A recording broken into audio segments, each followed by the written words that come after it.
Alright, so Assalamualaikum warahmatullahi wabarakatuh. Waalaikumsalam warahmatullahi wabarakatuh. Good afternoon, ladies and gentlemen. Welcome to today's visiting lecture, Heterogeneous Catalysis and Photocatalysis in Carbon Dioxide Utilization and Hydrogen Production, organized by the Department of Chemistry, Faculty of Science and Mathematics, Diponegoro University. My name is Winar Bulan, an undergraduate student from the Department of Chemistry, Diponegoro University, and it is truly an honor for me to be a Master of Ceremony for today's webinar. We are very pleased to have you all with us this afternoon, and especially delighted to welcome our distinguished speaker, Dr. Hasliza Bahruji from University of Brunei Darussalam. A warm welcome also to our respected lecturers and all participants joining us today. Before we begin, we would like to kindly ask everyone to turn on your camera for a brief group photo in the beginning. So please show your best smile and let's capture this great moment together. And for the documentation team, please get ready and please kindly take the photo. Okay, let me wait for the other participant to open the camera.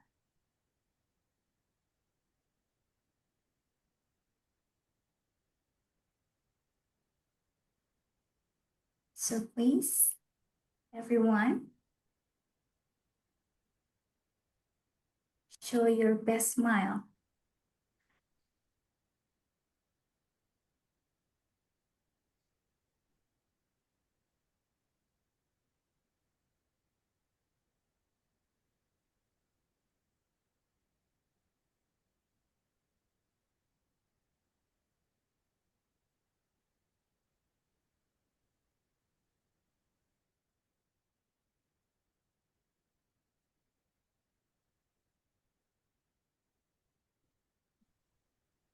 All right, so please be ready in 3, 2, 1.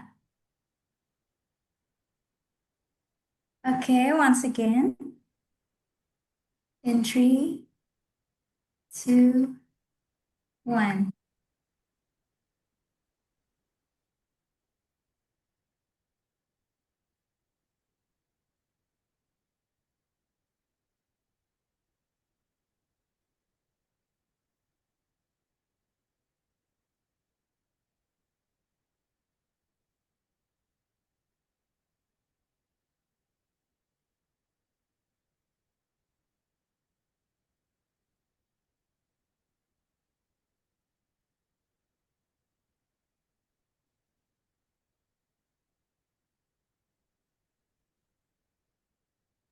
All right. And for everyone, don't forget to fill the attendance form in the chat box. Maybe the committee can share the link. All right. So to start our event, we'll watch the profile video from the Faculty of Science and Mathematics, followed by the profile video of Diponegoro University. Please enjoy the video. Maybe Bu Hasliza can stop share the Yeah, presentation. sure. I thought I need to present straight away. Sorry, I just received the rundown from Alvin today. Yes. So I'll remove my screen.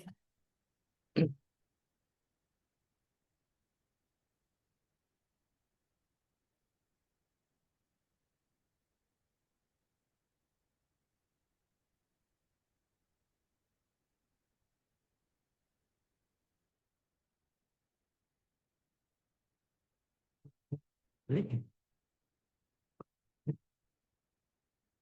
Boleh?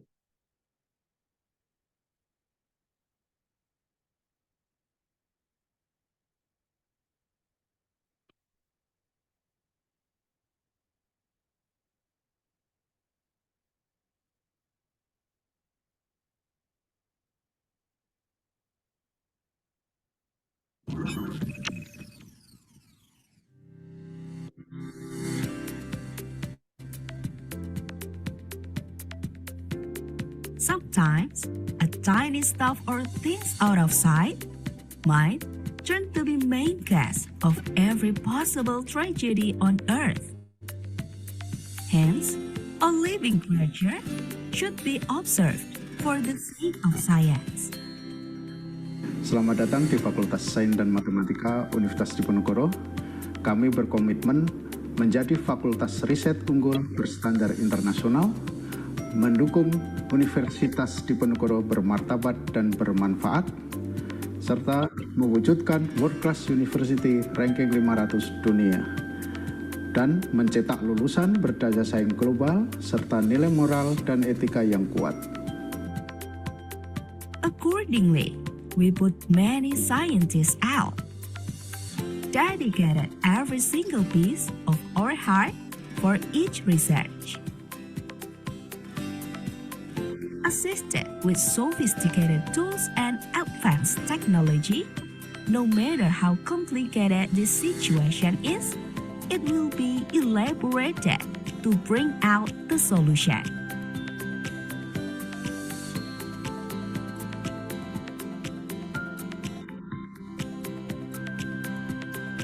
Compounds were studied, collected up to form a theory.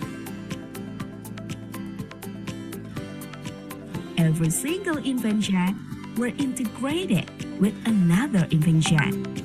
Melalui integrasi yang harmonis antara pendidikan, penelitian, pengabdian, dan kemahasiswaan, kami berkomitmen mencapai standar World Class University dengan keunggulan yang terukur dan berkelanjutan.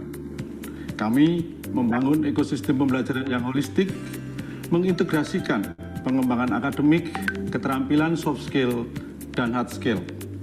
Penelitian dan pengabdian kami terpusat pada pengembangan solusi inovatif yang strategis dan berkontribusi nyata bagi masyarakat seperti mengentaskan kemiskinan, memperkuat ketahanan pangan, sekaligus mencetak generasi pemimpin yang visioner, berintegritas, dan berdaya saing global.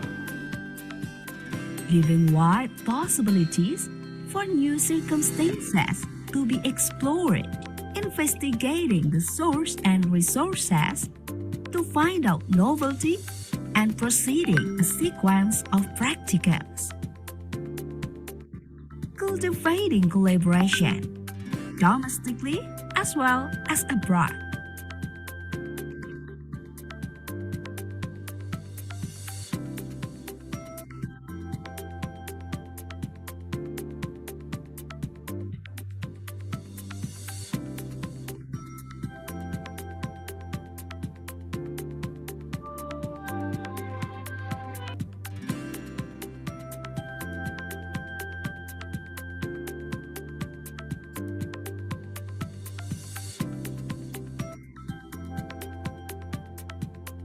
Ini adalah unit produksi produk inovasi yang dihasilkan oleh Universitas Diponegoro dari Fakultas Sains dan Matematika yang berbasis teknologi plasma. Ada dua produk yang sudah dilisensikan oleh Universitas Diponegoro ke PT Dipo Teknologi, Zeta Green dan D-Ozone. Considering the wide range of science, therefore, having strong mutual relationship with as many institutions as possible is the key for any kinds of successful research. SEMEPSA Research Center ini terbuka lebar bagi semua pihak ya, yang ingin mengembangkan riset-riset yang muaranya kepada pengembangan aplikasi biomonitoring maupun juga pengembangan sustainable aquaculture. Kita sangat membuka lebar untuk kerjasama.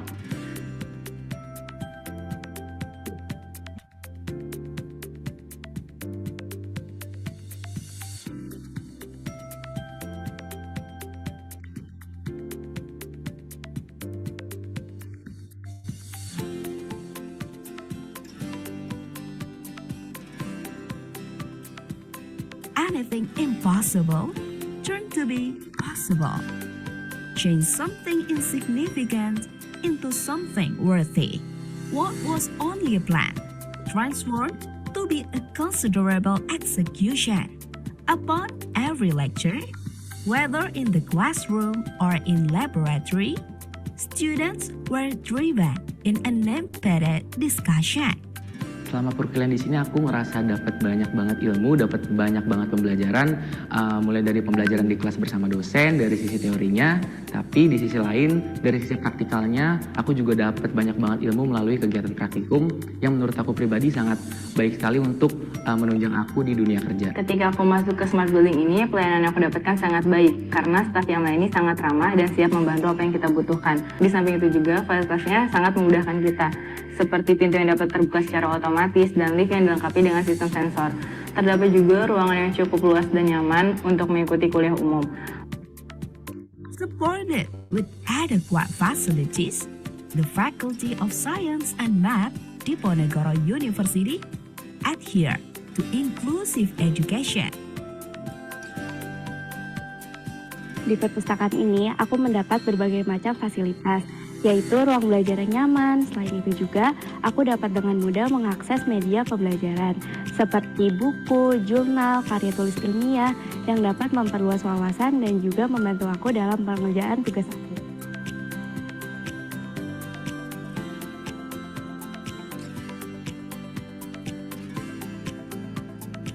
Proved by providing enrollment for disabilities.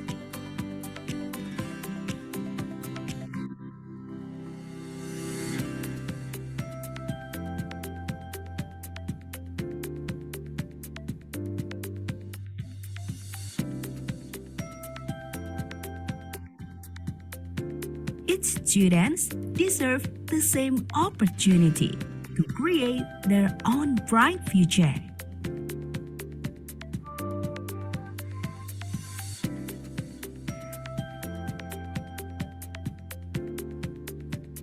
Dengan strategi peningkatan kualitas mahasiswa, optimalisasi fasilitas, dan pengembangan sumber daya manusia, kami menerapkan tata kelola efisien dan akuntabel, didukung teknologi informasi terintegrasi untuk memperkuat keunggulan institusi. Melalui kolaborasi internasional strategis dengan universitas terkemuka dunia, serta sektor industri, Fakultas Sains dan Matematika Universitas Diponegoro siap menjawab tantangan global, memberikan solusi berkelanjutan, dan berkontribusi pada masa depan Undip yang bermartabat dan bermanfaat. We strongly believe that all the dream come true emerge from the soul that keeps vibrantly enthusiastic.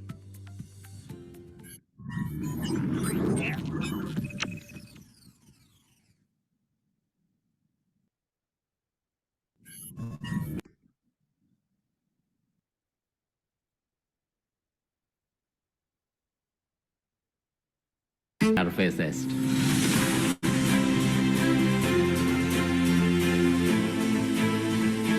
Noble reflects the spirit and commitment to always uphold the values of humanity.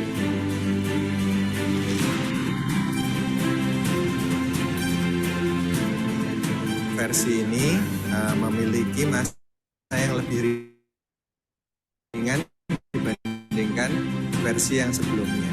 Dan kami sertai dengan teknologi Android untuk bisa mengubah pola gerakan yang akan digunakan oleh pasien. We are determined to become a world-class university, to be part of global epistemic community that continues to carry out reproduction of knowledge for the future of humanity.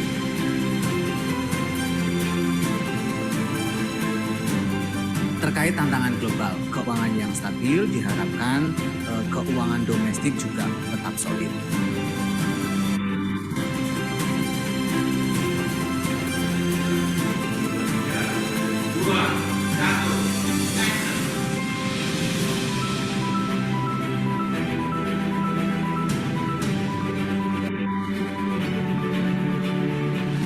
Valuable signifies our unwavering commitment to remain connected with societal challenges.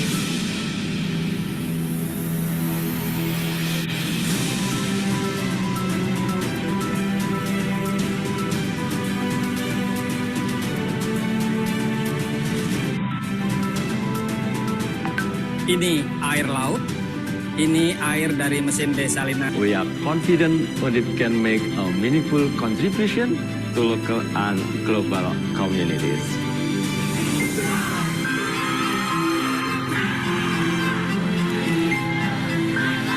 Undip bermartabat, bermanfaat.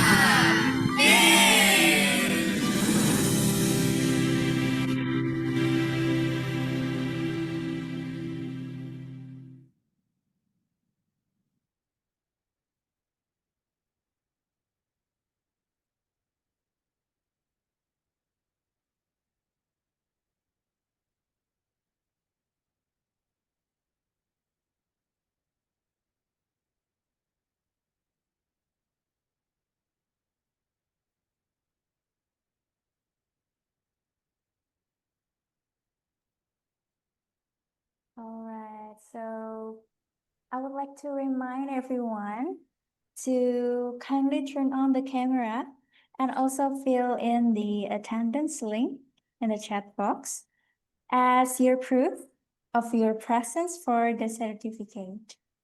All right, so now let us continue with a welcoming speech from the Professor Yayu Astuti. Please welcome Professor Yayu. The screen is yours. Hello, thank you, Bulan. Hello, Dr. Hasliza. Nice to see you. Hi, Assalamualaikum. Waalaikumsalam. Okay, Assalamualaikum warahmatullahi wabarakatuh. So, good afternoon, everyone. It is a great pleasure to welcome you all to this lecture. We are honored to host a distinguished guest whose work lies at the heart of innovative solution for a more sustainable and low carbon future. The title of this lecture is Heterogeneous Catalysis and Photocatalysis in CO2 utilization and hydrogen production.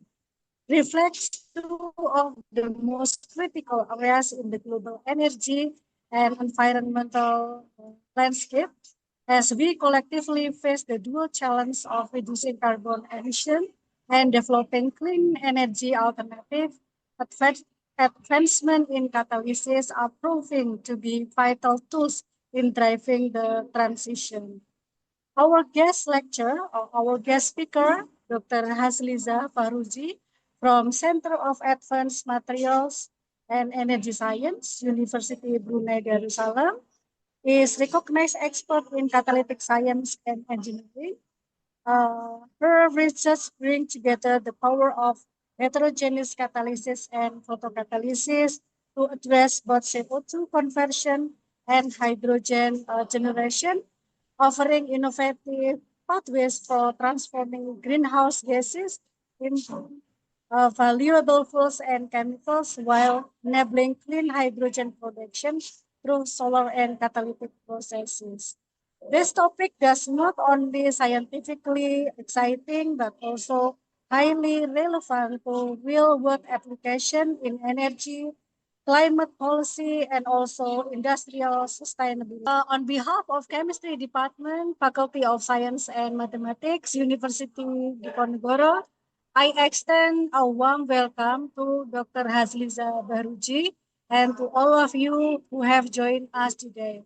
I encourage you to engage, ask questions, and also explore collaboration that might arise from this valuable session. So without further ado, please join me in welcoming speech Dr. Hasliza Bahruji. Okay, thank you, and back to Bulan as a moderator. Okay, thank you so much, Professor Yayu, for the warm and inspiring remarks. So everyone, ladies and gentlemen, before we begin the visiting lecture, let me briefly introduce the person who will guide today's discussion. So today's webinar will be moderated by Mr. Alvin Ramadhani Putra Hidayat, SSE MSE, a lecturer at the Department of Chemistry, Faculty of Science and Mathematics, Diponegoro University. So, Mr. Alvin completed both his bachelor and master's degrees in chemistry at Institut Teknologi 10 November with research focusing on porous materials, metal organic frameworks, and advanced photocatalysts such as phantom-based systems. These areas are strongly connected to today's topic on heterogeneous catalysis and photocatalysis.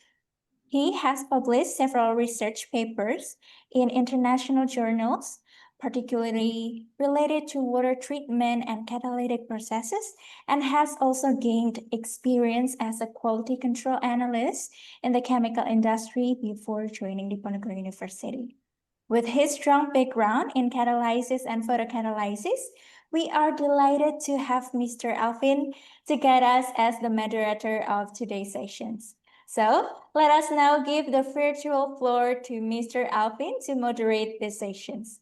For Mr. Alvin, the Zoom screen is yours. Okay, thank you, Bulan. Good afternoon, everyone. Assalamualaikum warahmatullahi wabarakatuh. My name is Alvin Ramadhani Putraidet. I'm from Department of Chemistry, Universiti Diponegoro, and I will be your moderator today. Just to share a little story, 2 weeks ago, I met Bu Hasliza in the UK together with Prof. Ratna, and it was a nice surprise, and it is even more special for me because Bu Hasliza is also my second co-supervisor. The session will take about 90 minutes with 75 minutes for the presentation and 50 minutes for the Q&A session. And if you would like to ask question, please write in the chat box or ask directly during the discussion. Okay. And then before we begin the lecture, please allow me to briefly our speaker today, Dr. Hasliza Bahruji.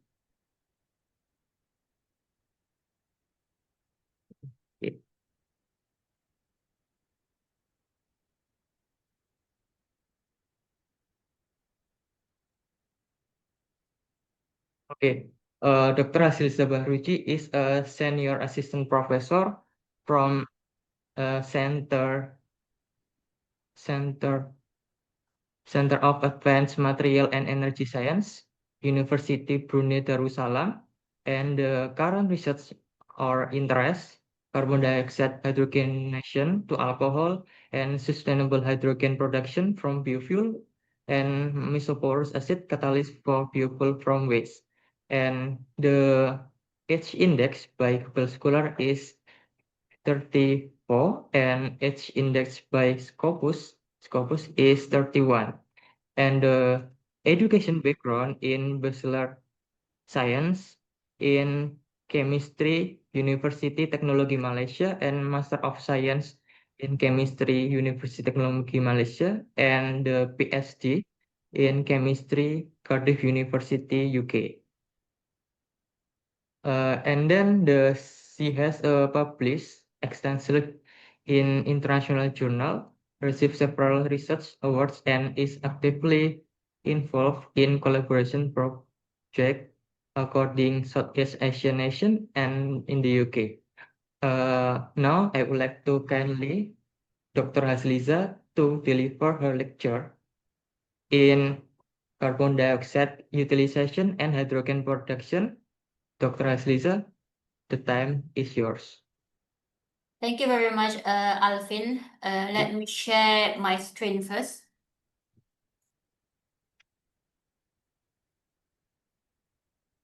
Can everyone see my screen? Yes. Thank you very much. Assalamualaikum and very good afternoon. Can you hear my voice clearly? Yes, it's clear. Yes. I didn't time my slide, so just stop me when the time is finished. So Yes. I might end early or I might end a bit late. So just time me when I already exceed the time given for me for today. Thank you very much for the invitation, especially for Alvin who arranging the talk that I'm going to give today. So yeah, we met I think 2 weeks ago in UK. It's very pleasant. Even though you are my co-supervisor, I've never met you personally, but judging from the quality of work that you have done, I'm pretty sure you are very good and talented researcher. So today, I'm going to present a little bit of work that we have done in Universiti Brunei Darussalam, particularly on CO2 utilization and hydrogen production. And as you have been heard before, I am Hasliza Bahruji. I'm currently serving as a senior assistant professor at Center of Advanced Material and Energy Sciences. So just a brief introduction to those who have never been to Brunei. So Brunei is a very small country, a very small country, around 300,000 population or 400,000 population. It's very small compared to Indonesia itself. So we are very small in Kalimantan, Borneo Island, next to Malaysia. And this is the picture of our campus. It's not really big. The total student is around 6,000 students, where we have a mixture of local Bruneian and also we have a mixture of international students as well. So we situated next to a beach. We call it as Tunku Beach. So if you ever come to Brunei, so you will see that Brunei is basically surrounded by ocean, and then there's a nice beach everywhere in Brunei. And then if you can see, I'll try to get laser pointer. Yep. If you can see here, this is our faculty, our university, and then our faculty, our lab is basically around here. So we have a building for ourselves as a center, and then where we equipped with all the facilities that we can do to make catalytic reaction, especially for CO2 and hydrogen production. So as I mentioned before, in UBD, we are not really big. So we have a very small ratio between student and lecturer. It's about one lecturer for every 6 students. So 50% of our staff is international academic. And then we also have 31% for international student. We also encourage student exchange. Currently, our laboratory in Thames, we accepted a student, especially from Indonesia, ITS particularly. We accept them as international exchange student, which they can spend a month or 2 months to do catalytic studies and research. Then they have full access to our facility. So if you want to explore our university, currently we don't charge any bench fees. So welcome to our lab, and then you can use our reactor and our reaction. We conduct our reaction in our laboratory. So just a bit of did you see this in the screen? Did you Yes. see this? Did you see this? Yes. I don't know how I'm gonna remove this. And then yeah. So that I couldn't really see people, so sorry. Wait, okay. So our vision, basically the center was developed to support Brunei policy in economic and also in energy innovation.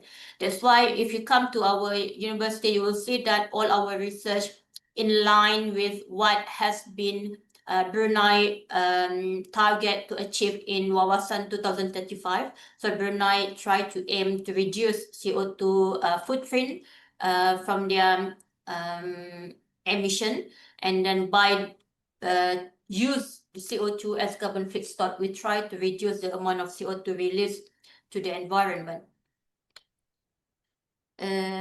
Sorry. Yep. So we talk about CO2. Wait,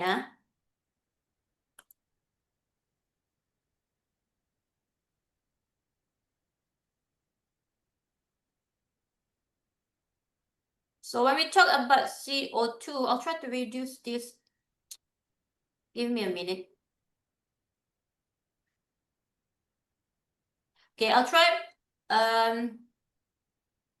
So when we talk about CO2, we always talk CO2 as a threat, meaning that our world has witnessed the rising level of CO2 in the atmosphere, and therefore it affected our climate because of the increase of temperature. Then we can see the effect of the rising temperature of the world causes us to have this unpredictable weather condition. We have global warming as well.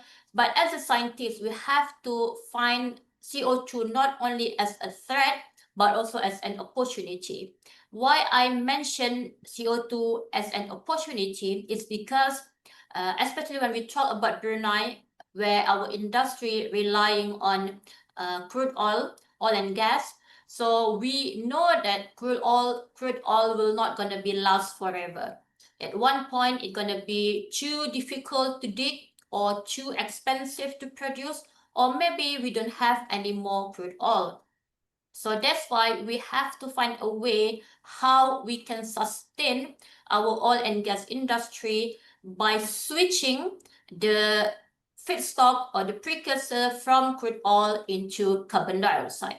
So we know that carbon dioxide is the when we talk about carbon dioxide, it's basically the byproduct of our excessive usage of fossil fuel. So especially in our power plant, normally power plant, we rely on coal to burn off coal to produce heat to supply electricity, but we produce carbon dioxide as the byproduct.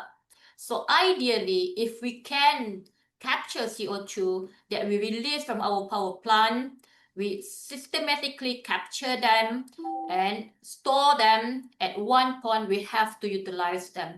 We cannot capture and store them forever, CO2, because it's going to cost a lot of storage price. And therefore, by utilizing the CO2, we can basically find the possibility of CO2 as a precursor into methanol or any other value-added products. So what we're trying to produce here, we try to use CO2 that we capture from the power plant to convert them into methanol. Of course, you require hydrogen for hydrogenation of CO2, and this require a sustainable hydrogen that we can get from maybe solar or wind power to conduct or to power up water electrolysis. And then when we produce methanol, this methanol is actually a very valuable molecule or substance that people need it not only for fuels, for transportation or even power plant itself, but also as a building block for many pharmaceutical or chemical products. So the idea of trying to use CO2 as feedstock for methanol synthesis is basically we're going to close the carbon cycle. Ideally, if we get methanol as a fuel, the CO2 produced from the combustion of methanol, we can use it back and put it back in our reaction system, meaning that we have a cycle of CO2. We don't have to worry about it affecting our global temperature. So this is the main idea why our center focusing a lot of effort, a lot of facilities and money to conduct CO2 utilization is because to provide an opportunity or pathway as a sustainable carbon feedstock for our industry. So in the Center of Advanced Material and Energy Sciences, CAMS, we use CO2 to produce different types of products. The reason is because we try to adhere to Sustainable Development Goals number 7, which is to provide affordable and clean energy. So the CO2, we can convert them into methanol. This is the main product that we are really interested in. We also can produce dimethyl ether, hydrocarbon as well. We do some research on hydrocarbons, and then we can also transform them into carbon monoxide. This is what we call as a syngas, a mixture of carbon dioxide, carbon monoxide, and hydrogen. And the simple way to produce utilize CO2 is just conversion to methane. This is what I'm going to discuss briefly in our session today. So feel free, if you have any question, you can always type in. I will answer that at the end of the session. So carbon dioxide as a source for renewable energy, as I mentioned before, the research has been going on carbon capture and carbon storage. Most power plant, oil and gas industries, they have been bombarded with a lot of policies by the government and from the United Nations as well, that we need to reduce the carbon release from this industry. So carbon capture and storage has been and is going still going under research and development. Try to reduce the price of carbon capture and storage. So once CO2 is captured, they have to be stored in large and stable facility for a duration of time. Sometimes CO2 was pumped under the subsurface to increase the oil extraction, but also we have to start moving toward carbon utilization. So CO2 is captured and then we have to utilize that as carbon feedstock for production of useful products. When we get methanol here, methanol not only been used as the methanol itself, but it also can be used as a precursor to fuel synthesis, for example, for sustainable aviation fuel, for pharmaceutical products, for food and beverages as well. All this kind of application has increased the price of methanol. So when we talk about CO2 hydrogenation, the most important thing about CO2 hydrogenation is the catalyst. Whether we like it or not, catalyst is the main material that allow the CO2 to be converted to methanol at temperature and pressure that is still affordable. Because the process to convert CO2 to methanol is very difficult process. CO2 is a very highly stable form of carbon because it's stable with 2 oxygen on it.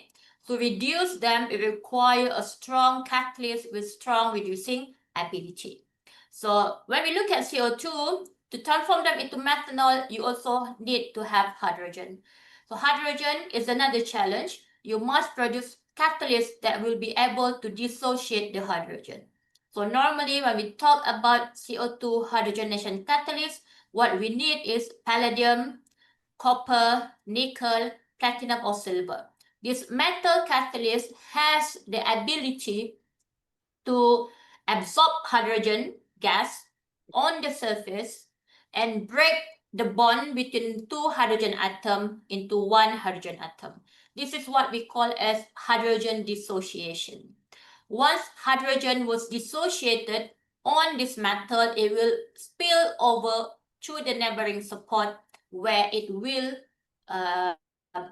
involve in hydrogenation of CO2. Once this happens, we also need a good catalyst with good CO2 absorption size. And this case, we need to have support that have surface oxygen vacancy. In this case, titanium, zinc oxide, and alumina all have oxygen on the lattice, and this oxygen can be released from the surface of the support and generate oxygen vacancy for increasing the absorption ability of CO2. And then after this happen, what you need is site for intermediate species. So I will explain in a minute. So when you do CO2 hydrogenation, CO2 will be converted to what we call as intermediate species first, before it finally produces methanol. For example, for methanol, you will see that formate was produced as an intermediate. So it's very important for your catalyst to be able to stabilize this formate intermediate so that it will be stable enough to be hydrogenated again to form methanol. So I will explain it in a minute. So how the process actually works. Okay. This is introduction of catalyst selection. In industry, basically, copper zinc based catalyst is actually been used as a methanol production. But this is, okay, in industry, people make methanol from a mixture of carbon monoxide and hydrogen. This is what we call as the syngas. Only a small amount of CO2 was needed. But this syngas actually comes from methane, which is a fossil fuel, natural gases. So this methane, if we want to produce methanol from CO2, 100% CO2, the problem is we have a problem with the surface oxidation of copper zinc catalyst. and also segregation and sintering of these catalysts. Copper zinc, they are very good on a mixture of CO and hydrogen, but not very good at high concentration of CO2. And then we saw that when we have palladium catalyst, we form this palladium zinc alloy. Unlike copper zinc catalysts that require around 70% of copper, palladium zinc alloy, we only need 3% of palladium, which is not going to be significant amount of metal, and therefore we will reduce the sintering problem or segregation problem, and then we increase activity and selectivity to methanol. So the crucial aspect for our reaction is the formation of palladium zinc alloy. How we produce palladium zinc alloy is very important. First, if we make palladium zinc alloy with impurities, for example, we have chlorine or chloride, this will cause the catalyst to be very, very inactive. So if we manage to improve the purity of palladium zinc alloy by choosing the right methodology, then we can actually increase the hydrogen methanol production. So in this case, we employ chemical vapor impregnation, in which we use this acetyl acetonate precursor. This is an organometallic precursor that we mix together with zinc acetyl acetonate, and then we generate them on the zinc oxide titania support. So what happens is we put them together in a Schlenk flask, and then we shake them for 1 minute to make sure they are properly mixed, and then we put it up under oil bath, and then we heat it up at 145 for 1 hour, and this was connected to vacuum to remove any air inside the flask, and then by doing that you actually transform palladium zinc alloy formation. So this is our reactor setup that allow our student to conduct CO2 hydrogenation to methanol experiment in our laboratory. So this is our first setup that we have. So it's very simple setup, not really at all sophisticated. What we need is a furnace. This is where we put our catalyst inside the tube here, that we can control the temperature as what we needed. And then we have our flow controller, mass flow controller, so that allow us to control our CO2 and hydrogen gas flow. What's important for methanol synthesis is a back pressure regulator. This allows us to control the pressure of our system. For example, in this experiment, we carry out experiment at 20 bar. So what we got here is high methanol. We reach the pressure at 20 bar that allow us to collect methanol. So this is another important setup for methanol production. It must have high pressure for us to get methanol.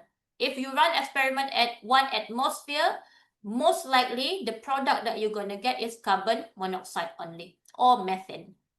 And then all the gases that we got from the reactor will be carried out in a heated line. So you can see all the line coming out from the furnace was taped by a heating tape until it brings to our GC.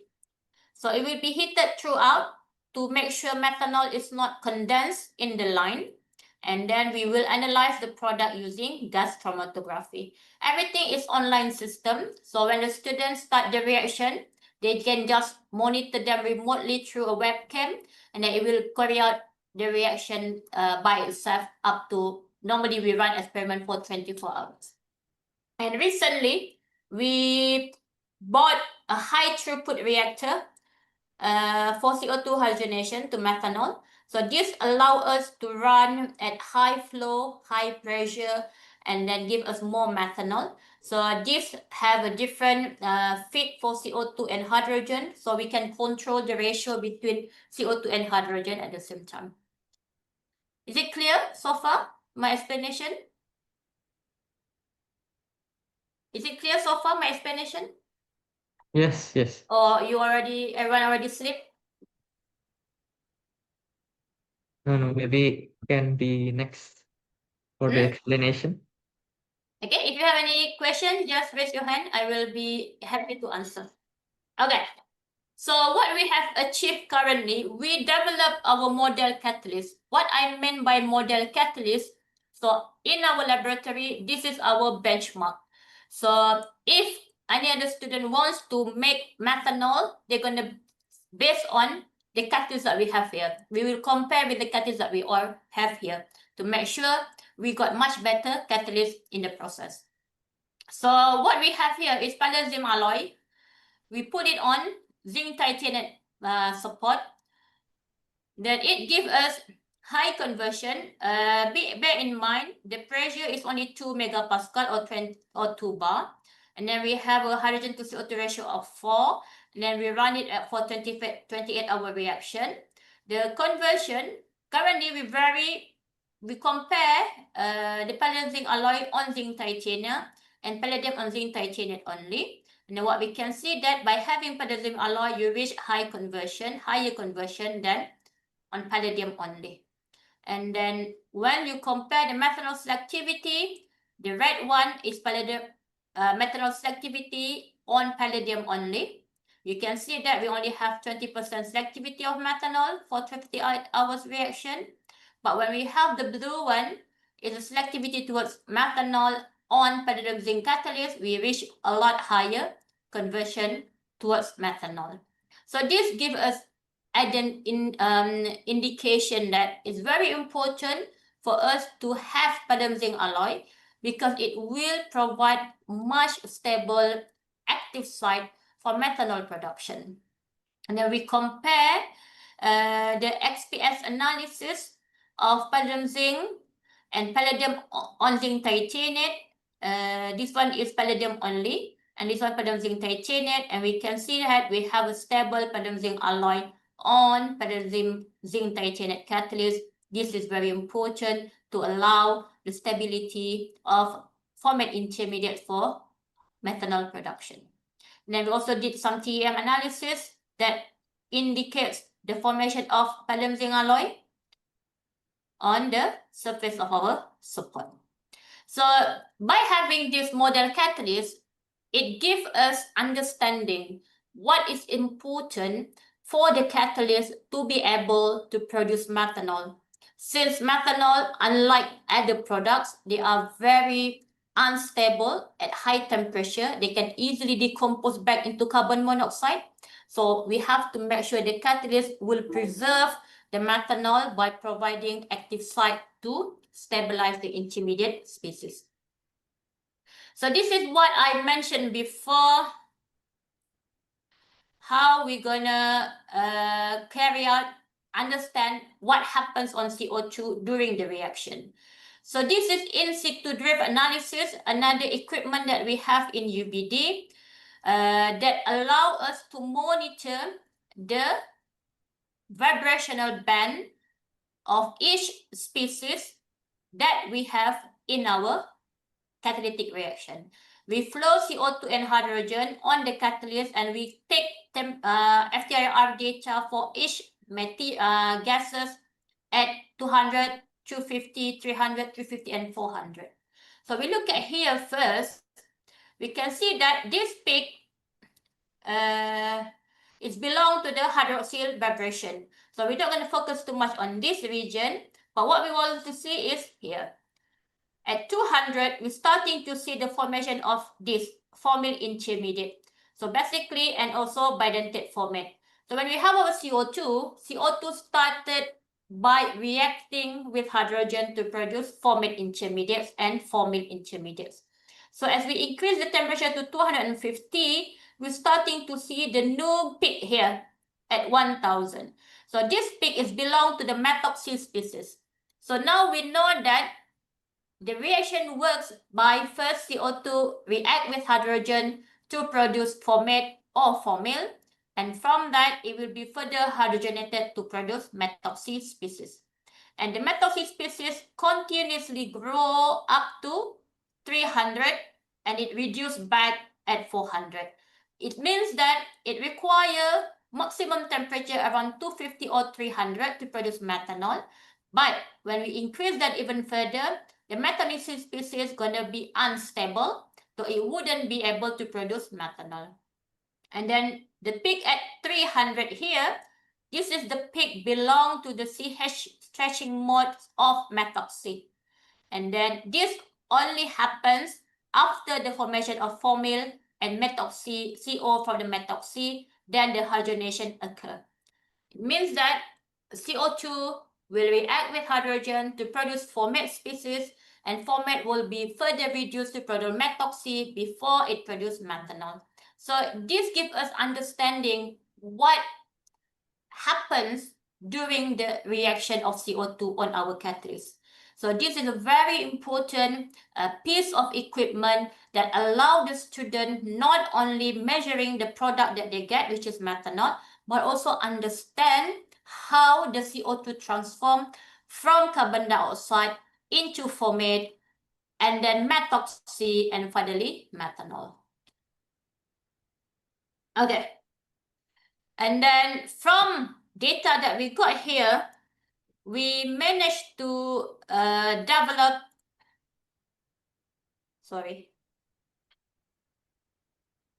mechanism of the reaction. So we start with, this is our catalyst. When we have the square here, we can, this is to illustrate the presence of surface oxygen vacancy. This is what I mentioned before. When we have a support that reach with surface oxygen vacancy, meaning that there is a missing oxygen on the support, this allows the CO2 to bridge or to deposit the oxygen from CO2 into the oxygen vacancy. Once the oxygen was bound to the surface of our support, this is weaken the bond between carbon and oxygen. When this is weakened, what happens is hydrogen will react with carbon monoxide, and then it forms this, what we call as a formyl intermediate, CHO. This is what we can see from our drift analysis. Once you have the formyl, another hydrogen will react with the formyl intermediates to form formaldehyde, and then another step is methoxy species. And that's why you can see the formyl intermediate and formate intermediate appear first, then only the methoxy bond starting to appear after these two species has appeared.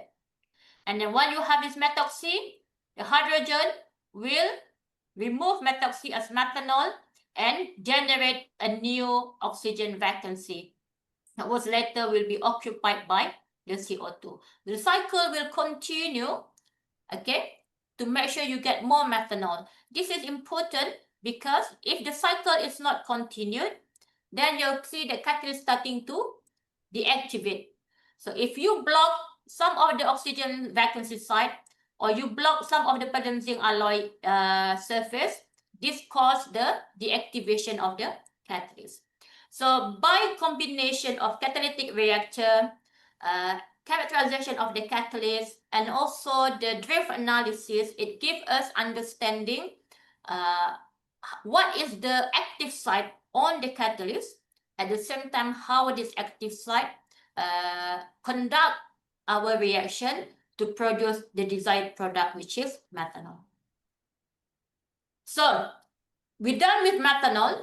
Basically, there's so many work that we have done. We have published few papers, but what can we do more to improve activity? The reason why I think it's very important to always ask ourselves what more to be done is because here, for every catalytic reaction, we always restricted by thermodynamic limitation. What is thermodynamic limitation? It means that the maximum that the reaction can allow you to go. If you have, for example, I plot, the red one is a plot of equilibrium methanol that you can produce at certain temperature. For example, at 200, you can produce up to 7,000 methanol per millimole per kilogram per hour. And at 2, and then it going down when you increase the temperature. Ideally, in ideal condition, you can achieve high methanol condition if you carry out reaction at 190 degrees Celsius. But then again, when you increase the temperature, you see that the thermodynamic is going down. So no matter how good your catalyst is, it will not surpass the thermodynamic restriction. The problem is people will say, oh, let's do reaction at low temperature because you're going to have a very high gap of barrier. But CO2 is a very stable catalyst. You will not be able to conduct reaction at low temperature. I give you example. If you try to dissolve granulated sugar in the cold water compared to the hot water, the one that we're going to do really quickly is hot water. So the same principle with CO2. It's very hot because the bond between CO is very strong. You require high temperature, normally 220 and above, until you got a very good conversion towards methanol. That's why at a very low temperature, you are restricted by what we call as a kinetic equilibrium. But at high temperature, you are restricted by thermodynamic equilibrium. And that's why, see, when we vary the catalyst, we have palladium zinc on titania, palladium on zinc oxide, we have high loading of palladium zinc on titania. At 250, it kind of like reach equilibrium. You cannot push it even further. So what we can do to overcome this limitation? Of course, you can always try to find a good catalyst that active at low temperature. Of course, this is all what people have done currently, increasing the activity at high temperature so that you can push more methanol, which is not restricted by thermodynamic. But then again, we also can do methanol conversion into dimethyl ether. Okay, the reason why, let's look at the thermodynamic plot. This is thermodynamic plots, the restriction, the methanol production and dimethyl ether production at equilibrium. The black one, the red one is methanol production, and the black one is the dimethyl ether production. Now we increase the temperature from 200 to 300 while we maintain the pressure at 20 bar. You can see that the plot for methanol is lower than the plot of dimethyl ether. So you can actually give produce more dimethyl ether than methanol at certain temperature. The same principle applied if you keep the temperature at 250, but you vary the pressure from 10 to 100 bars. You can see that you can always get more dimethyl ether than methanol. So our next stage, what we do is we intercept the methanol at the molecular level, meaning that when you have your CO2 convert to methanol on the catalyst itself, you intercept the methanol, you convert them straight away to dimethyl ether. By doing that, you can push the thermodynamic equilibrium so that we can produce more products that we call as a carbon oxygenated product to overcome thermodynamic restriction. So we put palladium zinc alloy on ZSM5 catalyst. So any solid acid support can allow us to do this. Now what we can see at 250, you have high amount of dimethyl ether, and then when you run at 275, it produces a lot more dimethyl ether. Normally for methanol production at 275, you will see the production will drop, which I will explain in a minute. So by modification of ZSM5 support, either from the porosity, the nano diameter, and also the acidity, you can increase the production of dimethyl ether when you apply palladium zinc alloy on ZSM5 catalyst. And then you can see that when you increase the reduction temperature, you will increase the dimethyl ether production, and you will reduce the methane formation, and this allow the suppression of methane formation by increasing the palladium zinc alloy on the surface. And then when we plot the amount of methanol yield, the purple one is the amount of dimethyl ether we got from palladium zinc on ZSM5 at different temperature. And this is when we plot the amount of methanol on palladium zinc titania. And when you increase the temperature more than 250, you can see the methanol was dropped. But by converting methanol to dimethyl ether, you can still reach high conversion at 275. So what we understand from here, if we intercept methanol by directly converting the methanol into dimethyl ether, you can actually overcome thermodynamic restriction. So the dehydration of methanol to dimethyl ether, we can do it really easily in the solid acid catalyst. So what happened? The first step is we hydrogenate CO2 on palladium zinc alloy to produce methanol. So the methanol that we produce on palladium catalyst will be diffused to the SN5 surface. So it moves to the SN5 surface, and this is where the SN5 will react with 2 molecules of methanol to produce dimethyl ether. We're not really worried about dimethyl ether of methanol because both of these are interchangeable. Basically, in industry, they can be considered as the same feedstock for fuel production or pharmaceutical production. So, that's for methanol.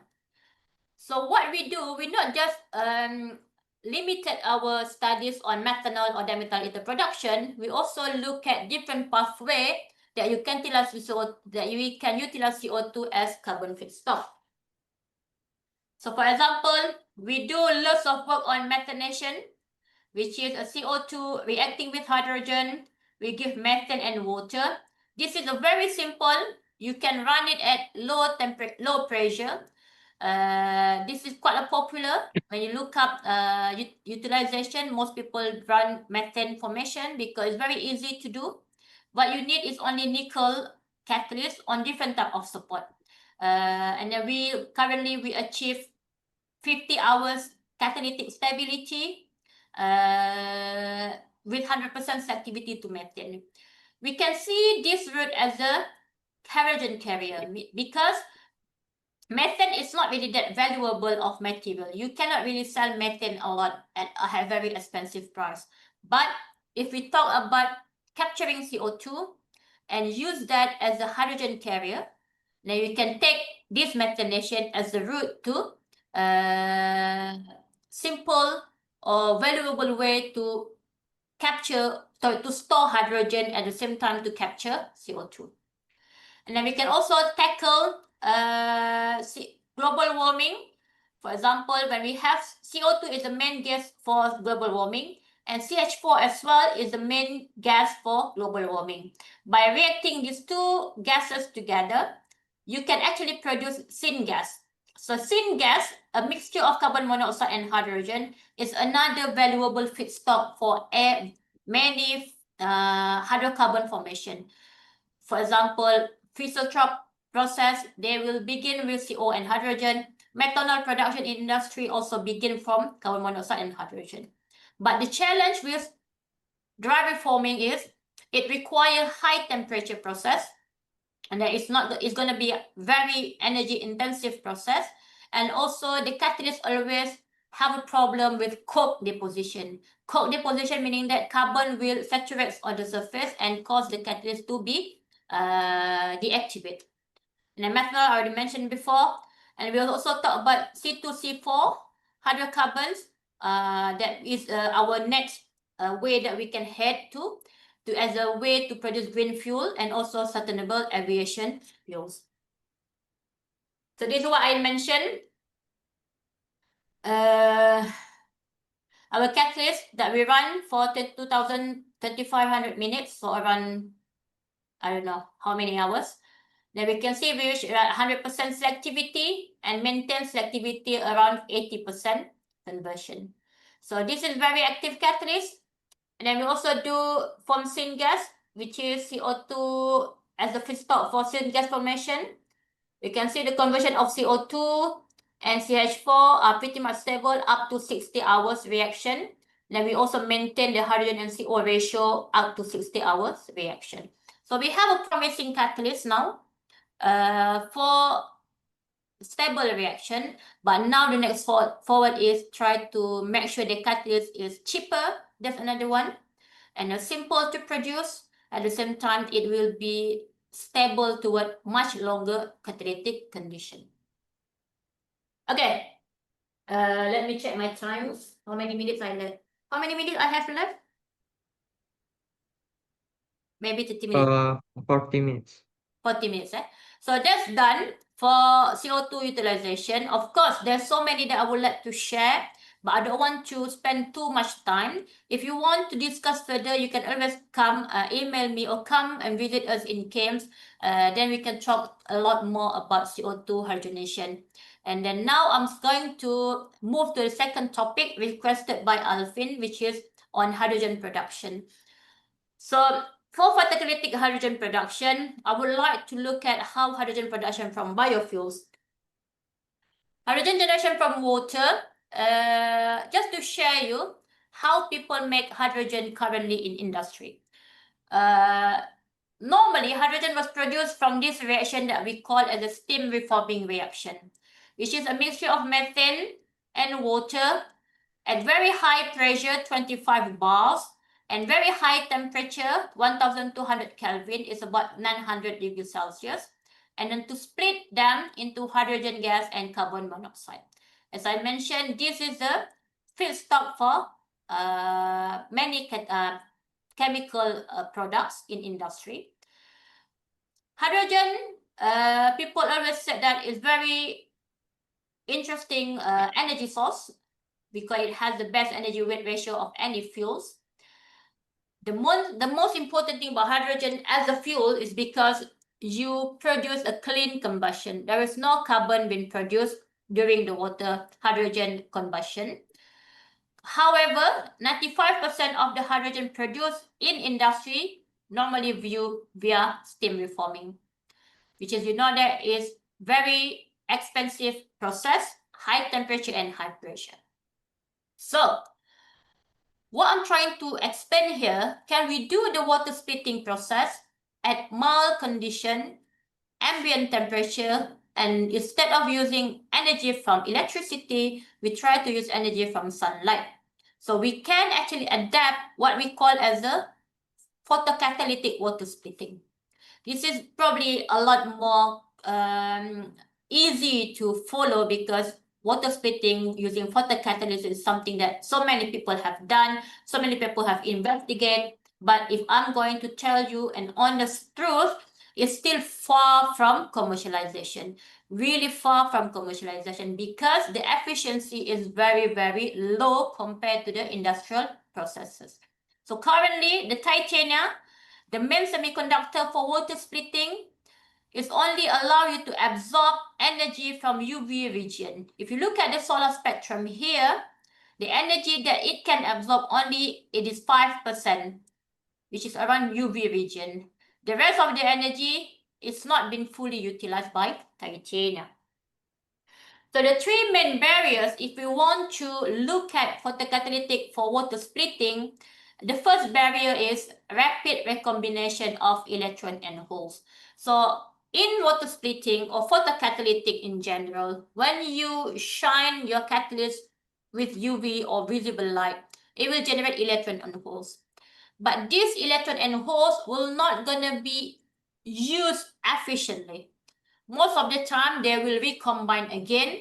The recombination can cause heat formation. That's why when you touch your flask or your reactor, you will see it's getting hotter when you shine it with light because of the heat generated from the recombination of electron and holes. So I will speak on titania in this case. So most of the time, noble metal will be incorporated on titania, which is responsible to trap the photogenerated electrons. So therefore, you will increase the lifetime of the electron and the hole. And therefore, you can react them for hydrogen reduction and hydrogen or oxygen formation.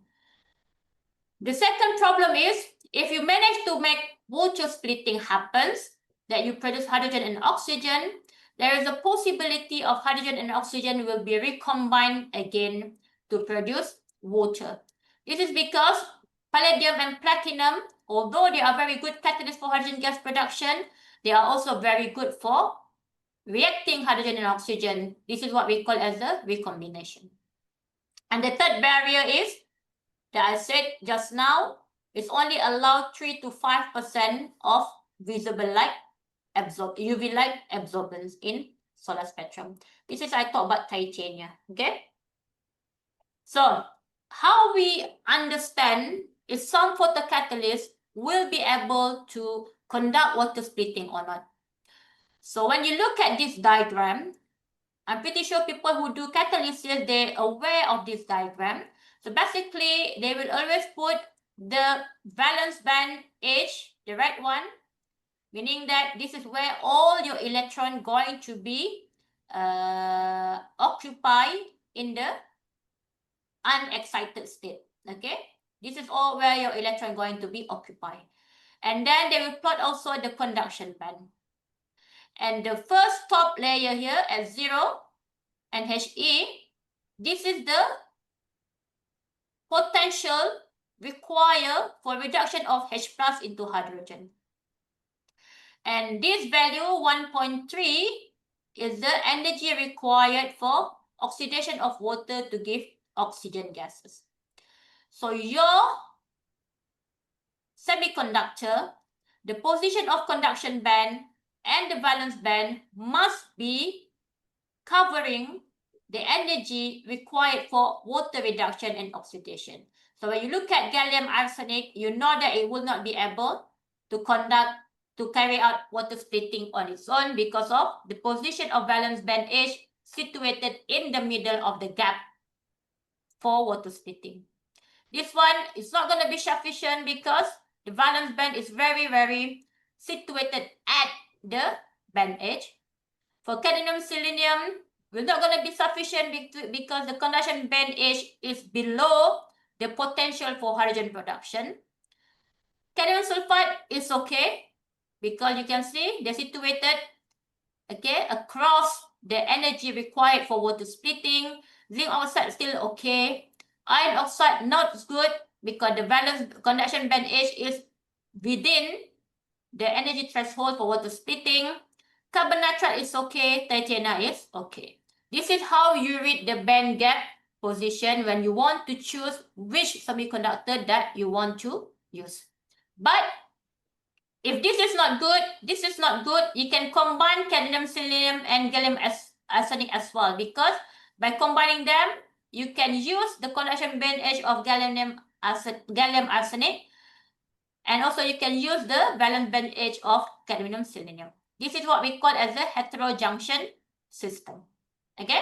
Because they can pass the electron from one to another and hold from one to another to conduct a complete photocat cycles. So, when we talk about main process in photocatalytic reaction, sorry, I need to get water. Can everyone follow my lecture? Or are you tired already? You want a break?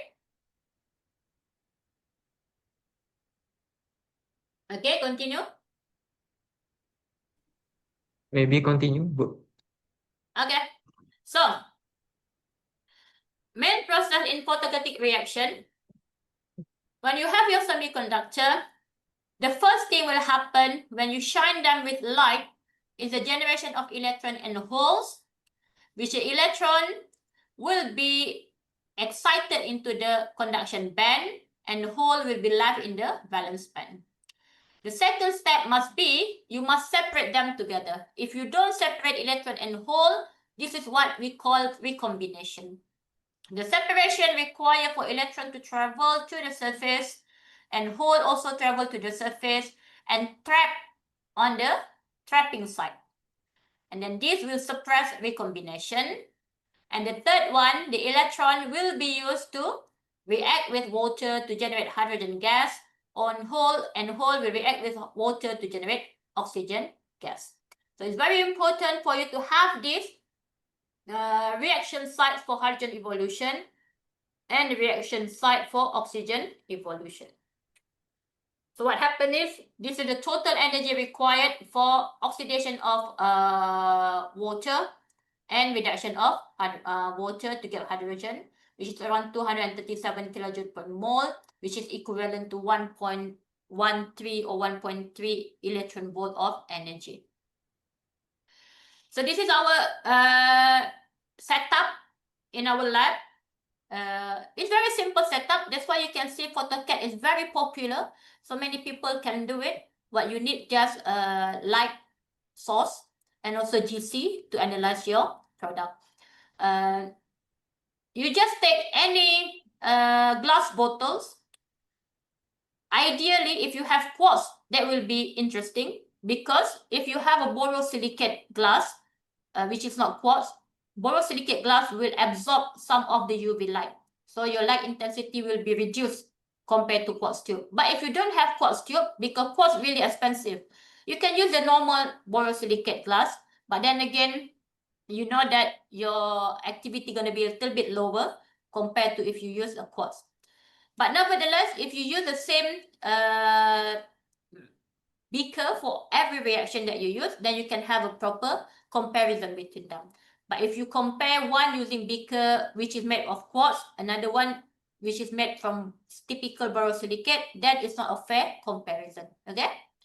And then what you did here, you put your reaction mixture and your catalyst, and you also need a rubber septum. It must be rubber septum because you want to sample your gas at the end.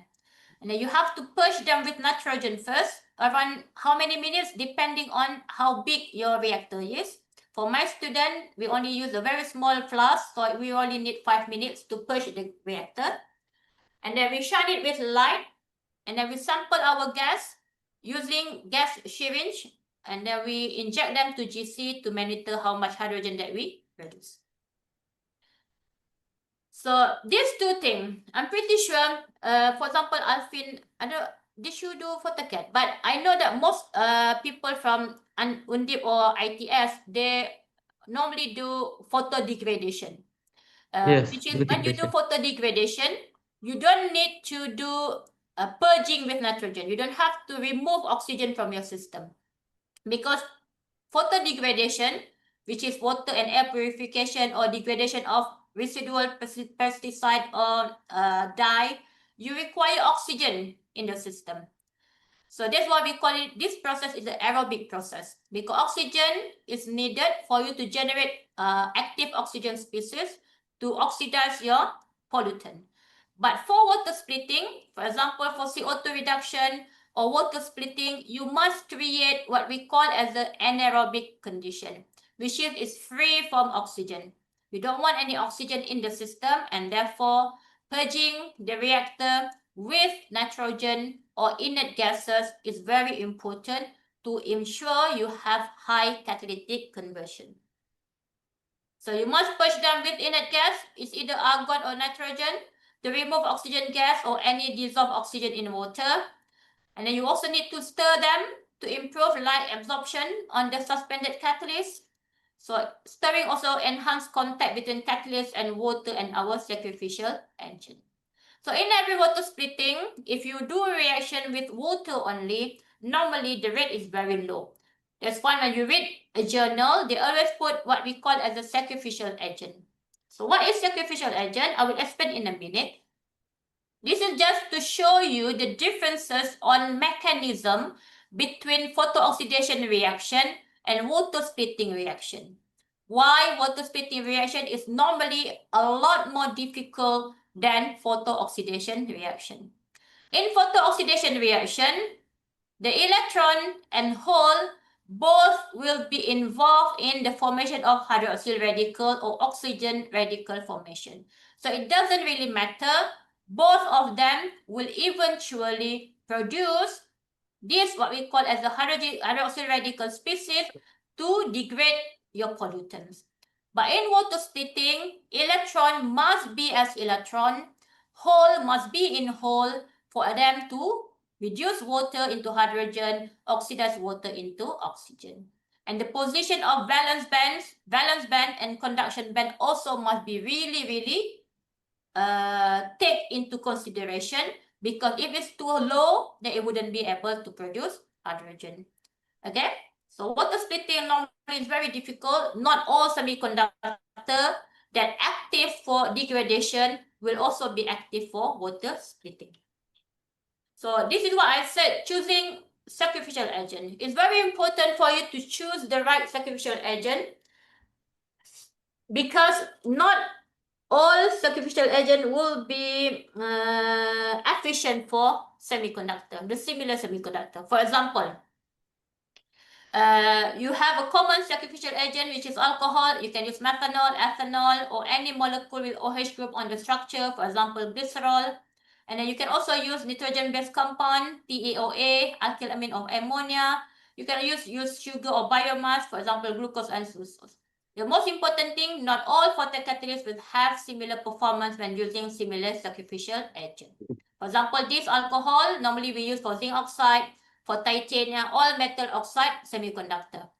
For this triethylamine, alkylamine, normally we use it for carbon nitride semiconductor. Glucose and sucrose depends. Some can work on titanium or metal oxide, some cannot. So you have to read properly and do. If you try one sacrificial agent and it didn't work, don't give up. Try change your sacrificial agent to make sure you choose the right sacrificial agent. So I give you example from the work that I have published in a long time ago, like more than 10 years ago.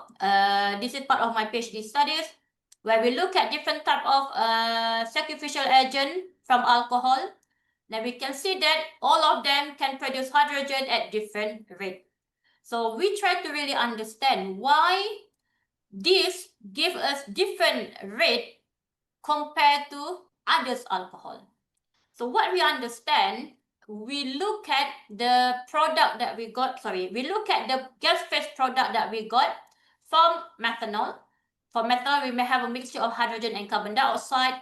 From ethanol, we have hydrogen, carbon dioxide, and methane. For 1-propanol, hydrogen, carbon dioxide, and ethane, and so on, so on. So what we can understand from the distribution of gas phase product is actually, it's not a straightforward process. The sacrificial agent not only involved as to sacrifice themselves, but it also contribute to hydrogen formation.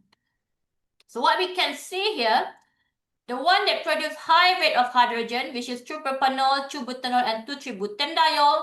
This is the molecule that contain methyls in the secondary alcohol, which can also contribute to hydrogen production. But when you have alcohol, regardless of whatever the structure is, if it has alpha hydrogen, they can generate high similar rate of hydrogen production. But when you have this molecule with no alpha hydrogen, basically it will not be active for hydrogen production. So what does it mean? Let's see here, when you have alcohol here, OH, only hydrogen here will be take part in hydrogen production, while this one will be evolved as methane and also methane gas. So there's not going to be involved in hydrogen production. So what happens is alcohol will undergo carbon-carbon dissociation here, and then the alpha hydrogen here will be released as hydrogen gas, and then the CO will poison the catalyst and will be oxidized to carbon dioxide. So how we develop our catalyst? This is just study that we do on titanium. So titanium, you can put different type of metal. You can put palladium, gold, iridium, platinum, ruthenium, rhodium, and nickel. They can give you a different rate of hydrogen production. Now people start to look at nickel because they are very cheap catalysts, and then you can transform them into nickel selenium alloy or nickel reduction, nickel oxide to give you high activity based on nickel, not on expensive noble metal catalysts. Then this is the study that we did on palladium. So when you look at this data, the most active catalyst is palladium catalyst. And then I know palladium is very expensive, but in the UK, we don't really care about price because we have lots of funding. So we look at palladium and try to see how palladium can be further improved for hydrogen production.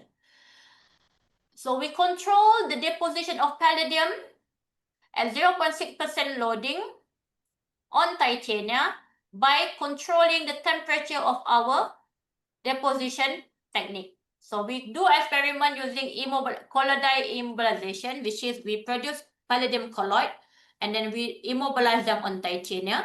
We control the temperature at 1 degree, 25, 50, and 75. And if you look at the palladium diameter palladium that we produce at 1 degree have a very narrow particle size at average 2.5 nanometers. But when we increase the temperature, we can see that we're starting to form larger palladium, and then it shifts toward larger diameter. And then when we run at 50, we're starting to have more and more large nanoparticles. And then when we run at 75, we have a average uniform distribution of nanoparticles from 2 nanometers up to 8 nanometers, meaning that you produce a lot larger nanoparticles. So we confirm them using EXAFS. EXAFS gives us the coordination number, meaning that how many palladium neighboring to 1 palladium atom. So when you have palladium produced at 1 degree, you have 3.8 possibility of finding another palladium atom at the neighbor. And then you have 75, you have 8.3 palladium atom around the neighbor. It tells us that we have much larger nanoparticles palladium when we have palladium at high temperature.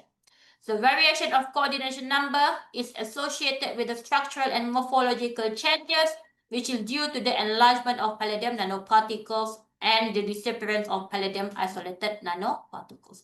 So we confirm from our EXAFS and our TEM that we can actually control the particle size of palladium by controlling the temperature of our soil immobilization method. Now when we test our reaction, the catalyst that we produce at 1 degree Celsius gives us very high methanol hydrogen production, followed by the one at 25 degree and 50 degree and 75 degree. So we can say that it basically, the activity correlates really well with the particle size of palladium. If you manage to produce different particle size at one palladium loading. Now you can see that when we have a small palladium nanoparticle, it will be efficiently conduct methanol reforming or water splitting to give hydrogen. But when we have a large palladium nanoparticles, instead of catalyzing hydrogen production, it will start to become electron hole recombination site for the titanium. Okay? So this is where people try to look at, can we control different palladium nanoparticles? We improve the dispersion of metal nanoparticles to increase hydrogen production. So we talk about the palladium titanium catalyst. Because palladium have a flexible dependent center, it has a very good activity to tackle major environment energy crisis, not only on methanol production from CO2, but also have this ability for hydrogen production from water splitting.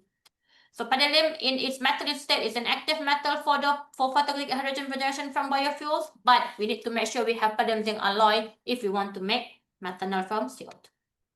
Now, just a final section from my talk. Do I still have time, Alvin? Yes. How many? 50 minutes. 15 minutes. Okay, I'm going to finish it in 15 minutes, inshallah. So I mentioned before, for water splitting, titanium, even though it's very good, very promising, stable, you can have a reproducible data, but it only absorbs light in the UV region. I mentioned before, UV is only 5% from our solar spectrum. So can we increase the absorption towards visible light region? So this is where the studies on visible light photocatalysis takes place. And people try to increase the absorption in visible region. So what I'm going to explain in a minute here is, sorry, I need some water.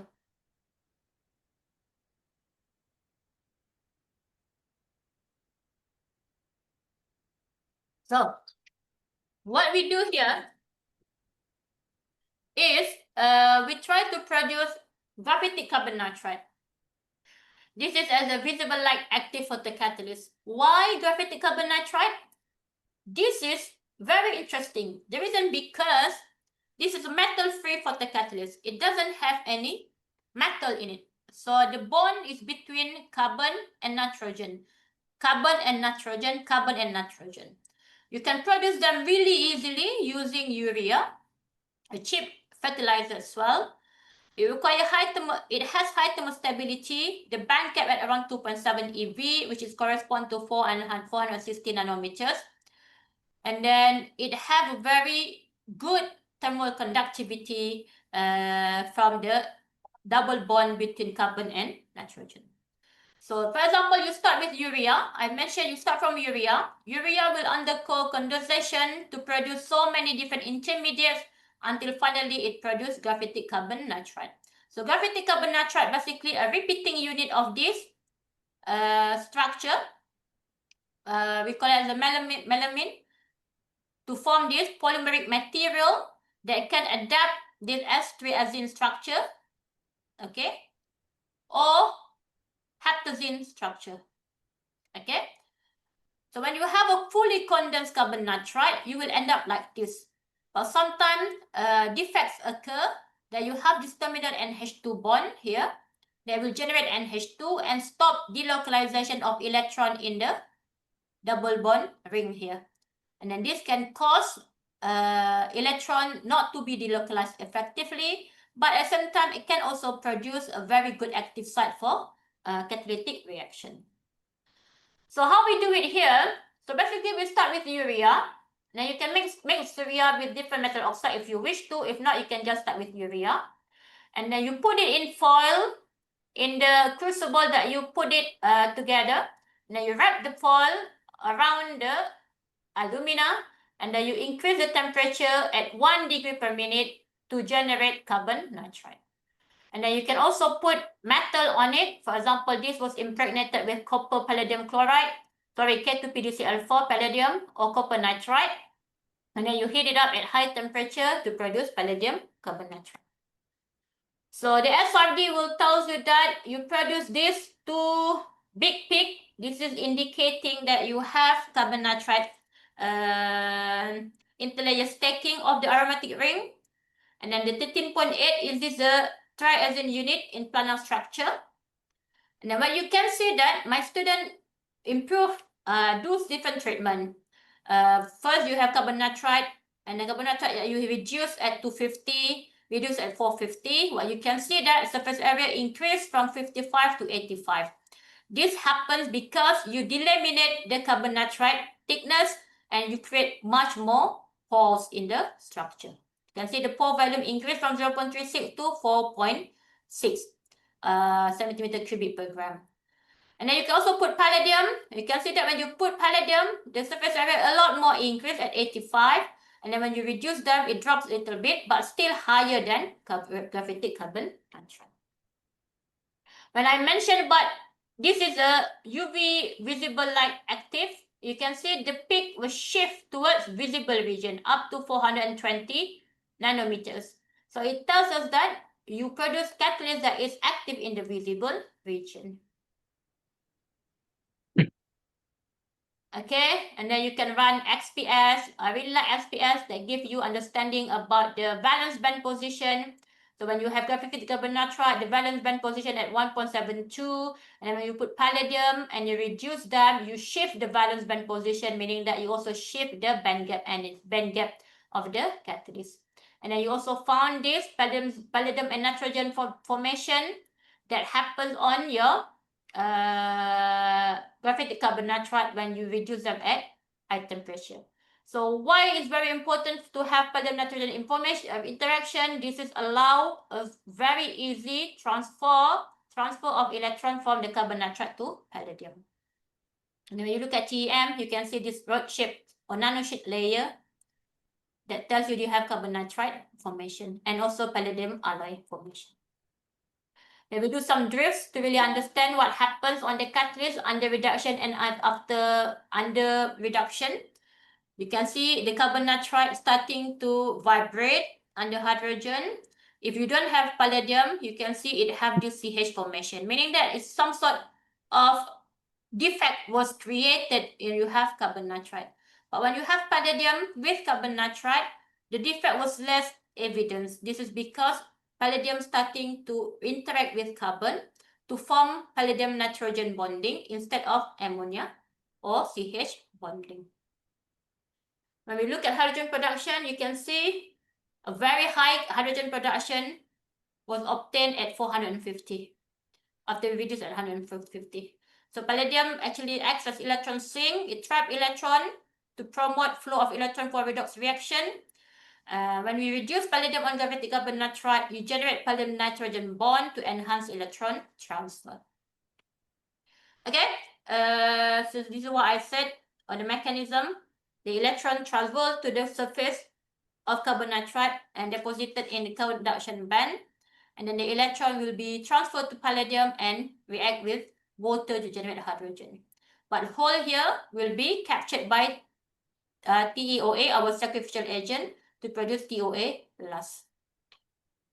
Okay, as a conclusion, yes, you can generate visible light active catalyst based on carbon nitride. And it's very important you generate interfacial contact with palladium to stop an NH2 terminal formation. And palladium acts as electron sink for increasing the hydrogen gas production. Okay, I think that's all for now. I think I'm going to stop. And this is just a few people in the project.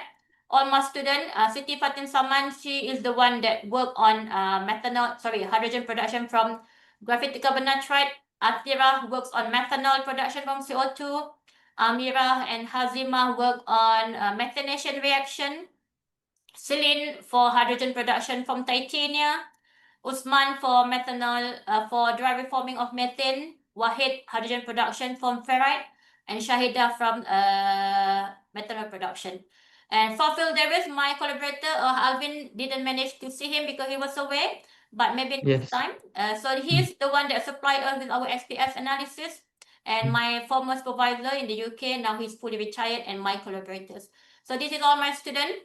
And as well, I said it again, we are welcome for anyone who like to spend a few days or a few weeks or a few months in our laboratory to access all our reactor and facilities. So please feel free to text me. And thank you very much for your time and for the invitation. And Assalamualaikum. Okay, Waalaikumsalam warahmatullahi wabarakatuh. Okay, thank you very much, Bu Hasliza, for insightful presentation. I will believe everyone has learned a lot from your talk. And now we will continue with the Q&A session, which will take about 15 minutes. Participants are welcome to ask questions in two ways, by writing in the chat box or by raising your hand and asking directly through a microphone. Okay, so any question from participant?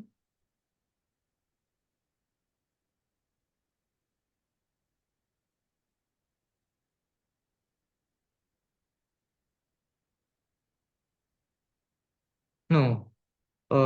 If for my student, if you active ask question, it will also be count as an extra activatory activity. So then hesitate to take this chance. Okay. Any question?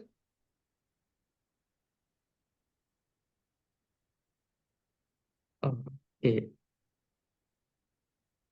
It seems everyone is still a little shy.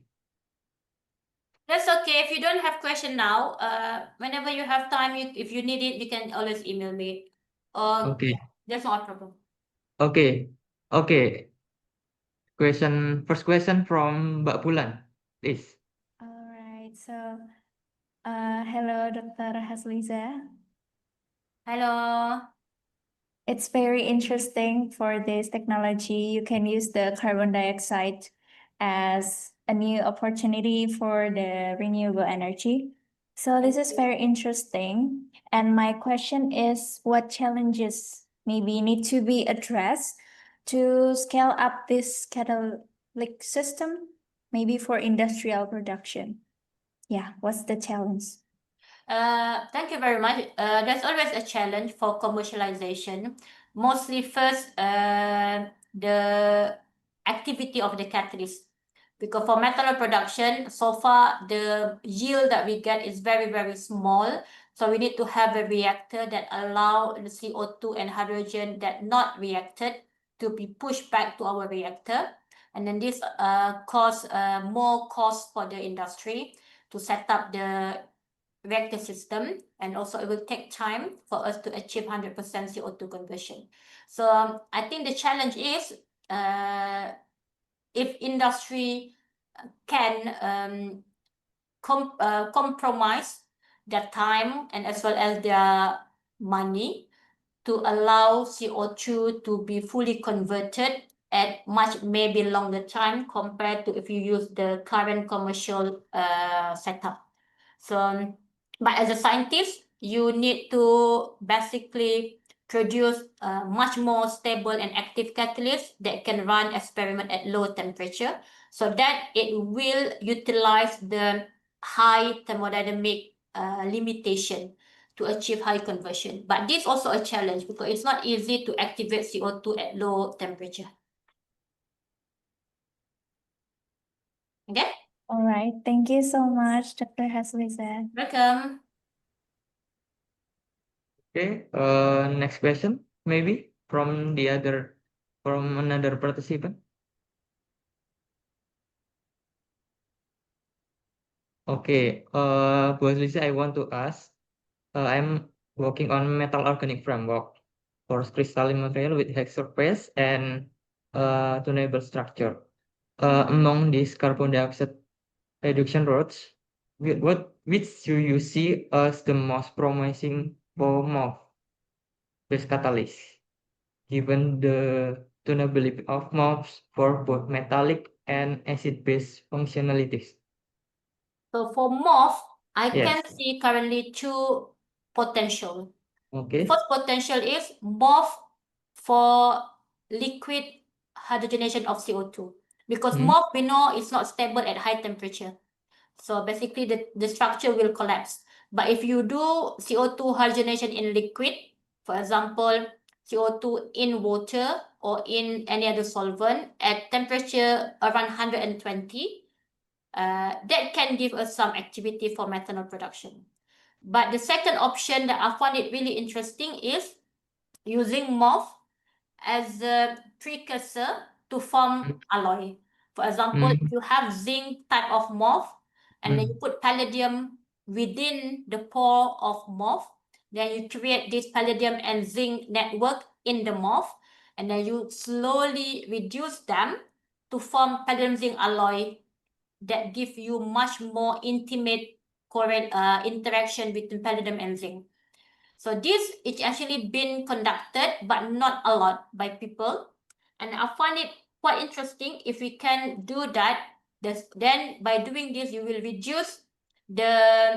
increase the ability of formation palladium zinc alloy for catalyzing hydrogen production, methanol production. Hopefully, we also reduce the potential of byproduct formation. I think the second one is the one that I'm more interested, using MOF as a precursor to increase the interaction between palladium and zinc alloy, or maybe copper on zinc alloy. We don't have to limit our studies on palladium zinc only. We can try to put copper on zinc type of MOF so that to create copper zinc alloy bonding, and then we slowly treated the MOF at high temperature under hydrogen to improve the interaction with the copper or palladium on zinc and increase high stable catalyst.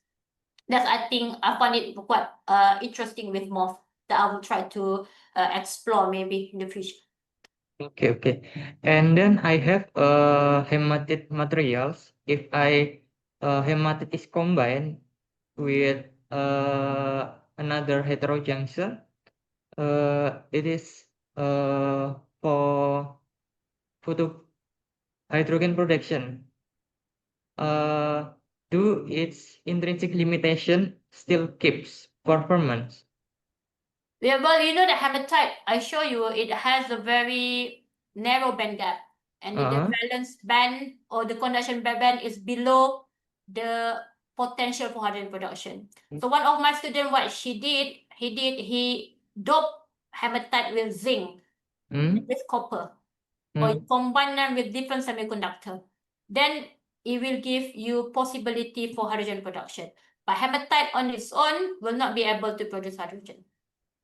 You need to make heterojunction with zinc oxide or with titania, or you dope hematite itself to increase the band gap energy of hematite. Okay. Heterojunction and dope. Okay. Maybe any question from another participant? Okay, Mas Bal, please.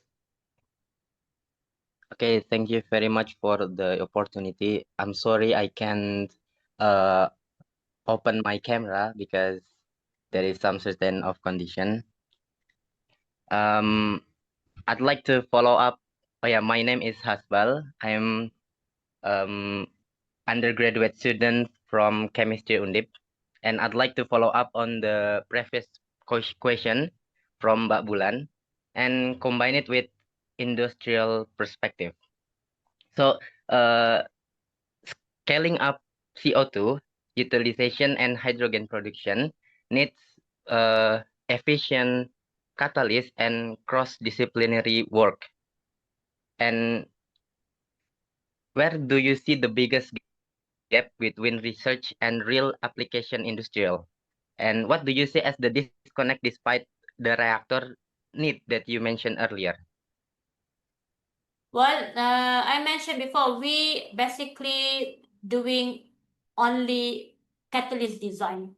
We don't have a capability on reactor design.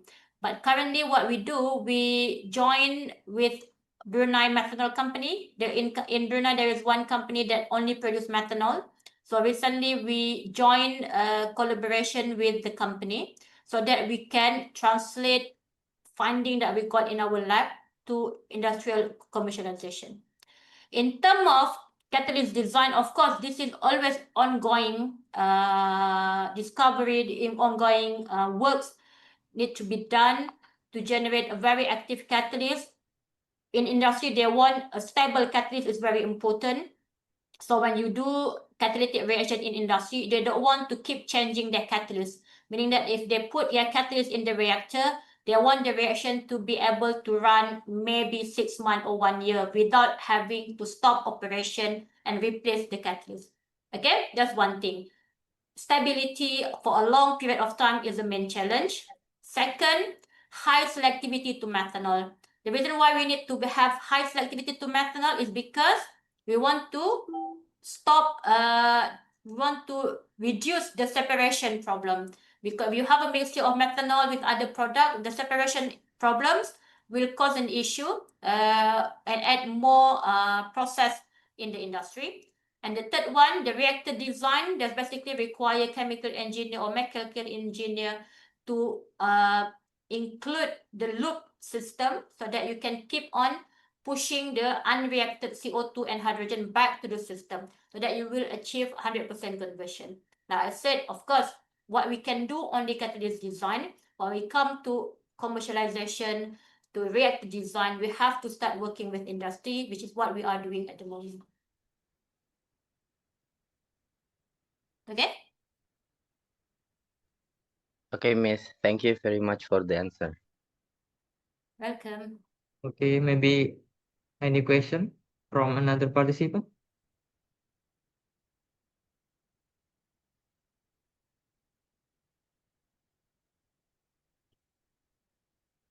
No?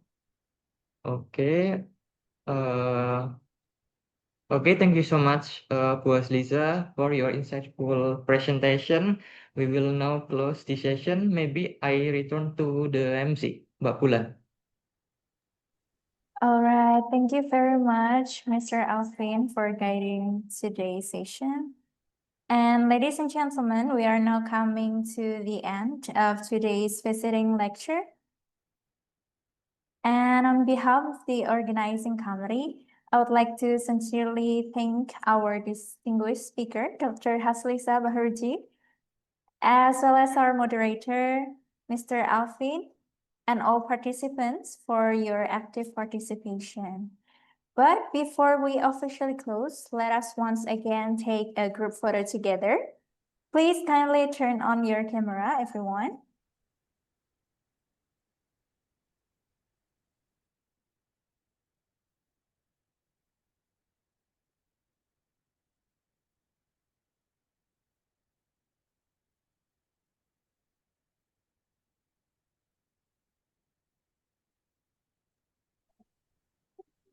All right, so I will count. Okay, maybe let's wait for another minute.